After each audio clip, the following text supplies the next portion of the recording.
pour qui? Parce que je suis dans ta maison? C'est pour ça que tu vas te permettre de me parler comme ça? Tu te prends pour qui? C'est la meuf encore. Je te rappelle. C'est moi ton sel là.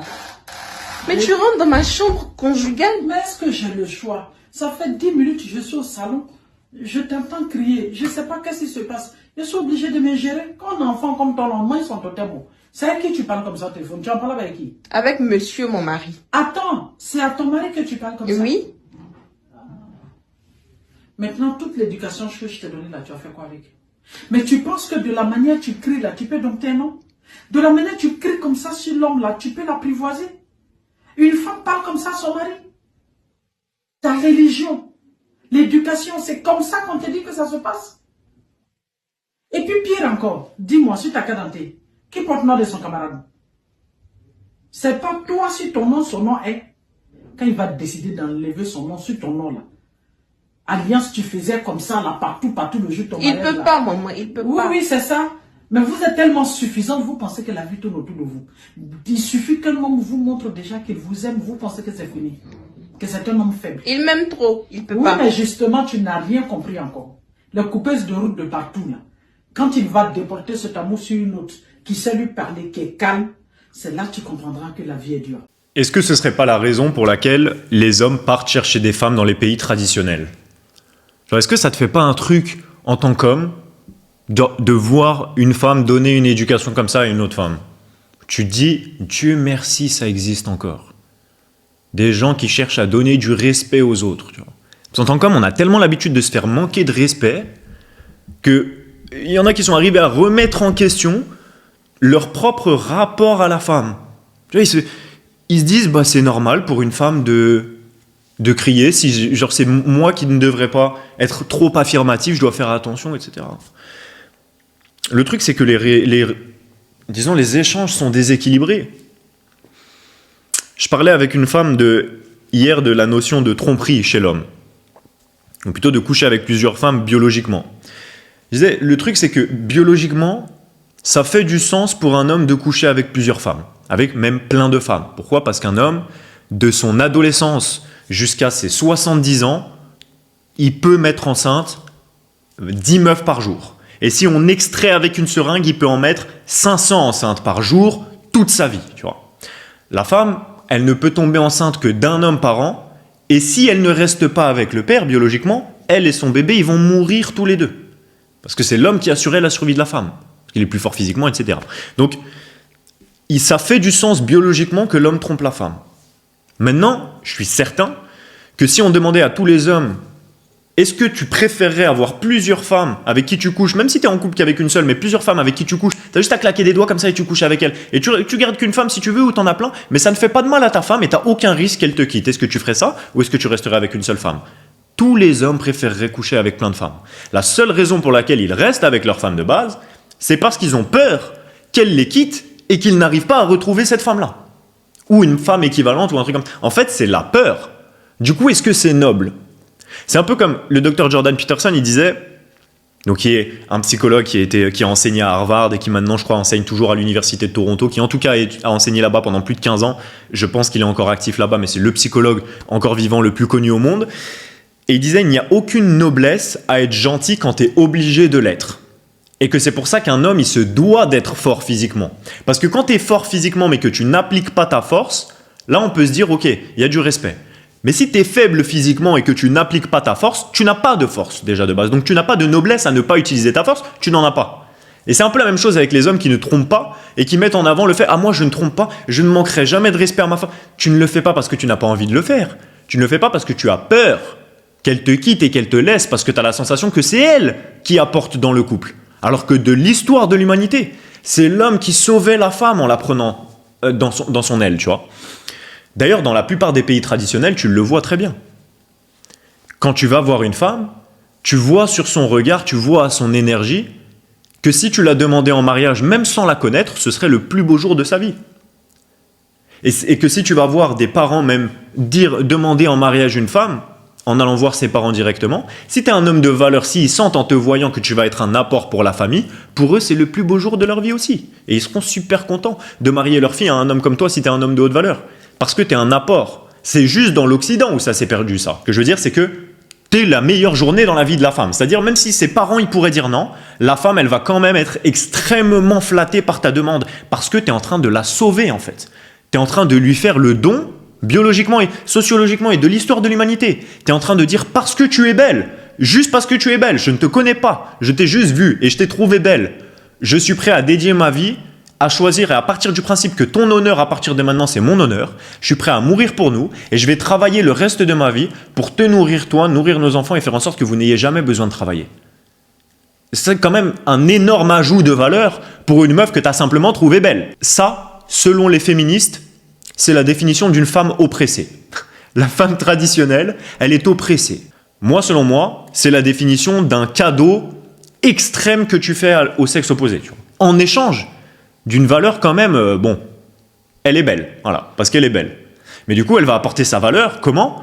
Par son respect, par sa féminité, par sa volonté de prendre soin de toi, de t'apaiser, de prendre soin des enfants, de faire le ménage, de faire à manger, de s'occuper de la maison. Pourquoi ? Parce que c'est un très très maigre prix à payer en échange de tout le risque que prend un homme à demander une femme en mariage ou même à prendre soin d'elle de manière générale. Seulement l'ingratitude des femmes modernes. Et, je pense, l'ingratitude des hommes aussi un peu, qui partent du principe que sous prétexte que c'est des hommes, ça devrait être comme ça. Non, non, t'as peut-être pas entendu ce que j'ai dit. Ça fonctionne si t'es un ajout de valeur dans la vie de la femme. Si tu vas la voir, mais que t'es un gros sac à merde, qui joue à FIFA, qui pue la clope, qui fait pas d'argent, qui est au chômage et qui ne cherche même pas à faire de l'argent. Tu peux être au chômage, ça peut être une situation, mais qui ne cherche pas à faire plus dans la vie et donc qui n'aura jamais plus. Puisque dans la vie, quand on ne cherche pas, on ne trouve pas. Tu veux faire de l'argent, tu te bats contre d'autres mecs qui se sont levés plus tôt que toi pour faire de l'argent. Tu vois ? Donc la vie, elle est compétitive. Si tu ne le fais pas exprès, ça ne va pas arriver. Donc du coup, tu n'apportes pas de valeur parce que tu ne crées pas de mouvement, tu n'es pas un mec ambitieux, il ne se passe pas de choses dans ta vie. Est-ce que tu mérites cette femme quand tu ne lui apportes plus aucune des valeurs que j'ai mentionnées auparavant ? Parce que maintenant, malheureusement, l'économie, elle a bougé. Avant, nos grands-parents, arrière-grands-parents, etc., ils travaillaient un taf, ils pouvaient payer la maison, payer le style de vie de la femme, payer leur vie. C'était dur, et ils travaillaient beaucoup d'heures, etc., dans des travails pénibles. Mais ils subvenaient aux besoins de la famille. Donc en termes d'abondance, c'était quand même l'équivalent d'un mec qui aujourd'hui ferait dans les 10 000 balles par mois. Parce qu'avec 5 000 balles, tu prends pas trop soin d'une famille. Alors si t'es 5 000 balles dans la Creuse, oui. Mais dans les villes, avec 5 000 balles, t'as pas le même niveau d'abondance. Tu t'achètes pas une maison, tu prends soin d'une femme, tu prends soin de 2 enfants. Non. Il faut quasiment minimum 10 000 balles et il faut être sûr que tu vas les faire tous les mois. Parce que sinon, ça va pas durer très longtemps. Donc tout ça pour dire que l'équivalent en termes d'abondance que tu devrais amener, c'est là où l'argent rentre en compte et est obligatoire pour toi. En plus de ça, il y a, comme je l'ai dit plus tôt, si tu es un gros, la manière de faire une chose, c'est la manière de tout faire. Si tu es un gros et que tu ne fais pas d'efforts pour t'améliorer, si tu fais des efforts pour t'améliorer, il n'y a aucun problème à être gros, à être maigre, à être machin. Il n'y a aucun souci si tu fumes, mais que j'essaye d'arrêter, encore, je me bouge, tu tentes, tu vois, tente, c'est pas grave d'y arriver ou de pas y arriver, tente, trouve des méthodes, trouve des solutions. Comme on dit, si ça rentre pas par la porte, passe par la fenêtre, tu vois, tente plein de trucs. Il n'y a aucun souci, mais essaye des trucs dans ta vie et essaye réellement. N'abandonne jamais, n'arrête jamais d'essayer. Désolé, hein. Quand je vois des gros sacs, on dirait ils font 800 kilos et ils viennent te donner des conseils sur ton style de vie, ce que tu devrais faire dans la vie, en disant « Alors pour moi, par contre, ça ne s'applique pas parce que moi, j'ai tout essayé, j'ai une maladie rare, voilà, que tu n'as jamais entendu de toute ta vie parler d'un seul autre mec sur Terre qui a cette maladie et qui est obèse comme moi sous prétexte de cette maladie, mais moi j'ai cette maladie et c'est pour ça que je suis un gros sac. Par contre, je peux te donner des conseils dans les relations, dans la séduction, dans le rapport aux femmes, dans le business. Je peux te donner des conseils dans tout ça. Juste, je fais 400 kills, mais t'occupe. C'est la seule discipline de ma vie où je me voile la face. Oui, c'est ça. L'être humain, il fonctionne comme ça, on le sait. Hein. L'être humain, il fonctionne par carré, tu vois. Si t'es un violeur, mais t'es un mec hyper cool dans la vie de tous les jours, t'es pas bizarre. Tu vois ce que je veux dire ? Non. S'il y a un pan de ta vie où t'es un niqué, où tu te voiles la face, où t'es con, ou genre il y a quelque chose que t'exploites mal, tous les autres pans de ta vie en sont impactés obligatoirement. Et c'est en ça que je dis que l'avantage, le gros avantage, c'est que quand tu commences à prendre des bonnes décisions, tout se passe mieux. Tu vois ? Tout se passe mieux pour toi et là, tu apportes de la valeur à ton entourage de ouf. Et je te dis, la sensation d'apporter de la valeur à son entourage, elle est exceptionnelle. Tu te sens comme Napoléon, tu vois. Tu as l'impression que tu es sur un cheval blanc. Les gens, ils adorent parler avec toi parce que tu leur apportes une vraie valeur. Et comment est-ce que tu fais pour apporter une vraie valeur ? Comprends ce dont le monde a besoin selon toi. C'est-à-dire, bon, tu t'identifies. Quels sont les problèmes du monde ? Bon, selon moi, un des gros problèmes, c'est que beaucoup d'hommes se sentent seuls face à leur volonté de grandir. On leur interdit à être des hommes masculins. Pourtant, la beauté de la masculinité, quand elle est bien exploitée, elle est justement Quand même, globalement, historiquement, hein. Tu protèges les femmes et les enfants, tu cultives les champs, tu fabriques les routes, tu fabriques les entreprises, tu permets à la science d'évoluer. Bon, tu as quand même des gros avantages à l'échelle de l'humanité à exploiter ta masculinité et aller vers le mouvement. Parce que ce qui va avec la masculinité, c'est le mouvement, le progrès, la conquête et le développement. Donc ça, c'est des choses qui sont essentielles. Et donc, quand tu comprends ça et que tu dis, OK, il y a un ajout de valeur pour les gens, comment est-ce que je fais pour l'exploiter? Je vais moi-même travailler sur moi. J'ai pas commencé à travailler sur moi il y a des années en me disant, plus tard, j'aiderai d'autres gens à le faire. Avant, je l'ai commencé pour une autre raison, parce que pourquoi j'ai commencé, pour être très honnête avec toi, parce que mon mentor à l'époque, il m'avait appris que si je travaillais pas sur moi, je pourrais pas faire d'argent. Et du coup, c'était mon épreuve à moi, parce que j'étais très négatif, très négatif, tu vois.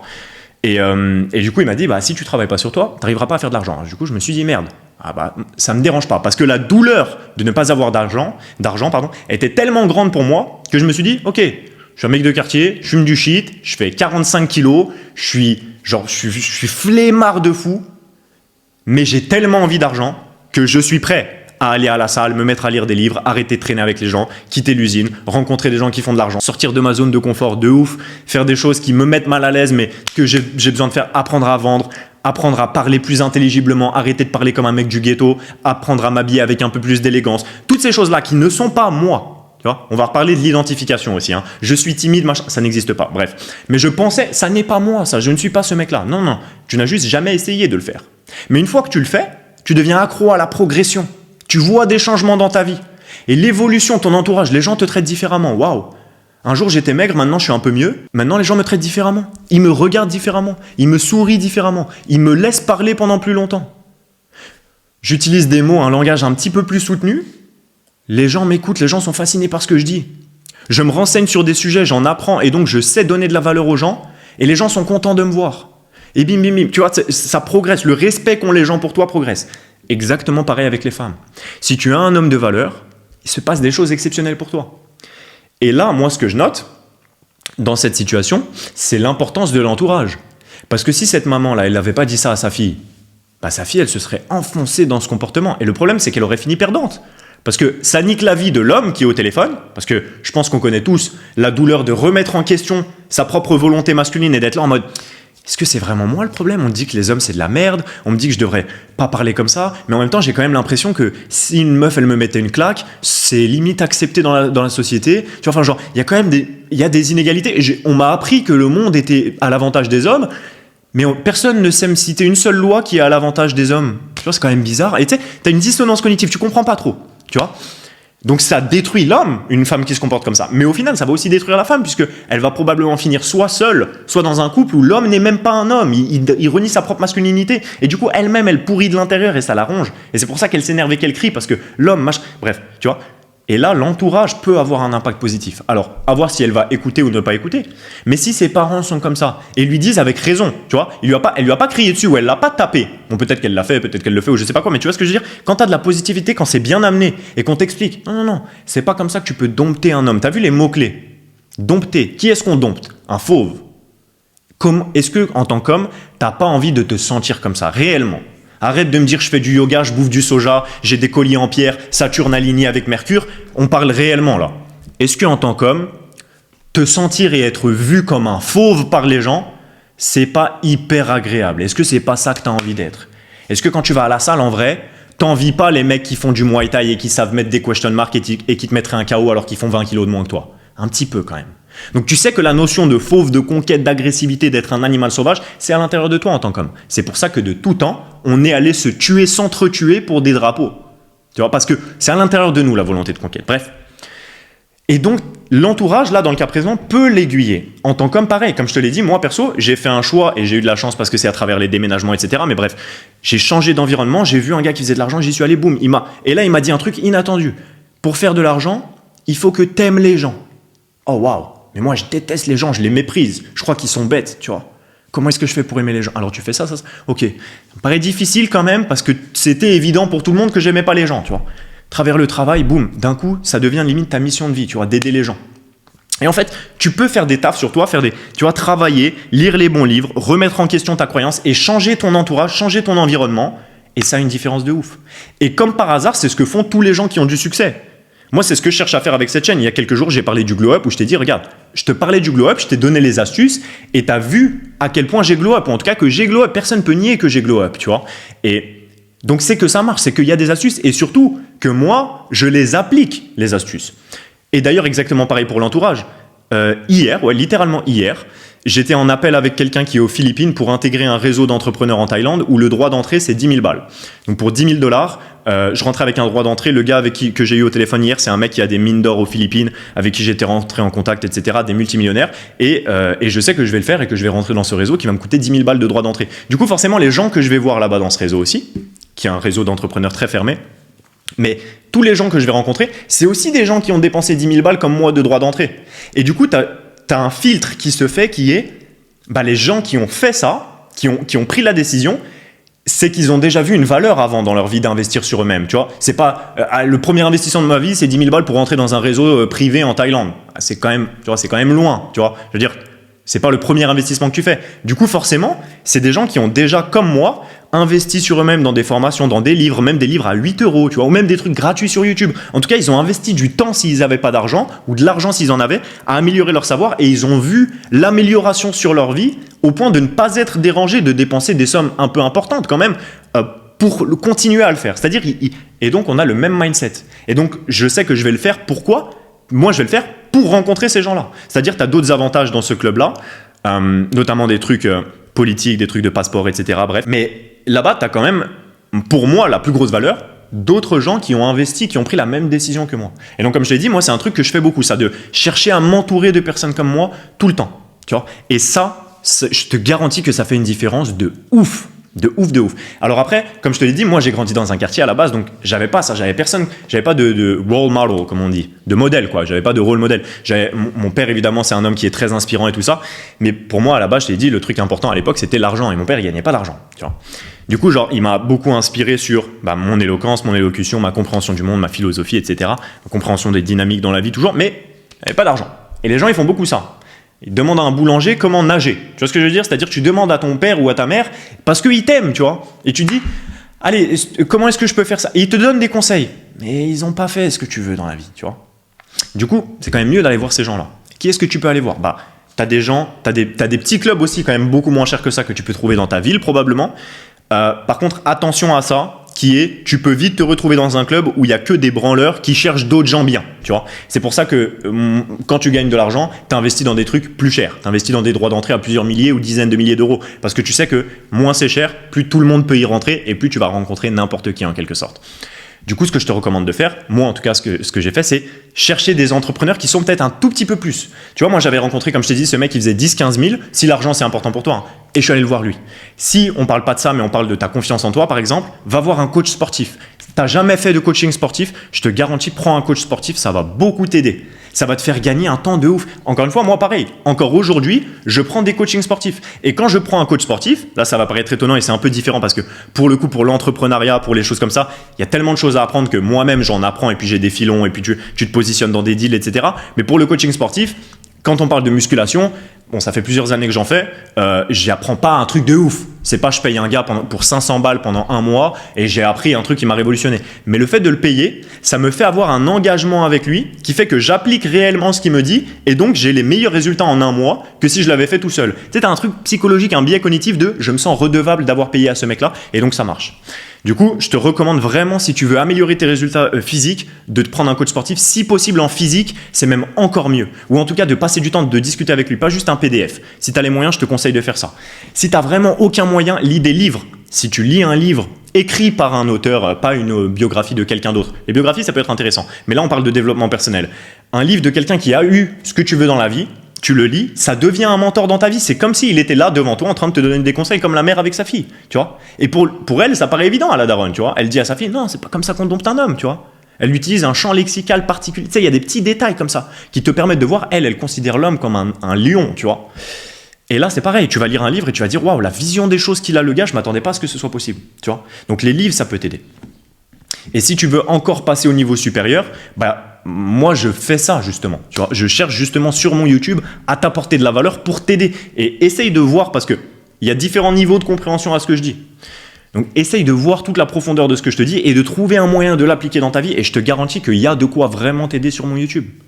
Et si tu veux passer vraiment à un niveau supérieur, envoie-moi un message sur Instagram. Profite-en, je prends du temps pour répondre aux gens. Avant, je faisais des consultations. Il y avait beaucoup trop de consultations pour que je puisse continuer. Mais sur Instagram, envoie-moi un message sur billis.icon. Si tu as besoin pour quoi que ce soit, je t'aide à globe, je prends de mon temps. Comme je te l'ai dit, c'est ce qui a changé ma vie et que je continue à faire maintenant. Donc, profites-en vraiment. Parce qu'il y a un moment où, comme les consultations, j'avais dit il y a quelques mois, je ne sais pas depuis combien de temps tu me suis, mais il y a quelques mois, j'avais dit, les consultations, il y a un moment où je ne pourrais plus en faire parce que vous allez être trop à me demander, donc profitez-en pour prendre des consultations. Et quasiment à chaque fois que je faisais des consultations, j'ai eu des mails de remerciements, des gens qui ont repris des consultations ou des gens qui commentaient mes vidéos en disant que les consultations, ça les avait beaucoup aidés. Même des hommes qui ont 50, 60 ans, etc. Et du coup, je sais de quoi je parle. Donc je te recommande de prendre de ton temps et de m'envoyer un message sur Instagram ou de chercher à rentrer en contact avec moi. Si tu as un problème, je ferai en sorte de t'aider réellement. Et ça peut avoir un gros impact dans ta vie. Changer ton entourage et passer au niveau supérieur. Tu vois, là, tu as l'occasion devant toi d'avoir un mec qui a quand même avancé, on va dire. Tu vois, humblement, j'ai quand même un peu avancé dans ma vie. Et donc, je peux te donner des stratégies, si tu ne l'as pas compris encore dans ce que je dis dans cette vidéo ou dans mes autres vidéos, que moi, personnellement, je n'ai jamais vu personne d'autre aborder sur YouTube. Donc, à ton avis, est-ce que je peux te donner d'autres conseils un peu plus profonds qui peuvent t'aider à passer au niveau supérieur ? Oui, tu vois. Donc, si tu as besoin, n'hésite pas à m'envoyer un message. Et prends des bonnes décisions par rapport à ton entourage, ta vie de tous les jours, et ça va augmenter ta valeur perçue. Pourquoi ? Parce que le gros avantage, c'est que personne d'autre ne le fait. Personne d'autre ne le fait. Donc, dès que tu vas à la salle, la salle, tu peux te dire, il y a beaucoup de gens qui le font. Oui, mais combien de gens sont très musclés et riches ? Il y a beaucoup de gens qui sont très musclés, ils ne sont pas spécialement riches. Déjà, c'est un deuxième. Le combo des deux, c'est déjà spécial. Combien de gens sont très riches et pas musclés ? Combien de gens sont très riches et fument des clopes ou du shit ? Combien de gens sont très riches ou ont des relations de merde avec les femmes ? Tu vois ? Donc, si tu fais un peu de tout ça, à chaque fois, tu réduis et il y a de moins en moins d'hommes de ta valeur. Et c'est en ça que tu deviens un homme exceptionnel. Très important.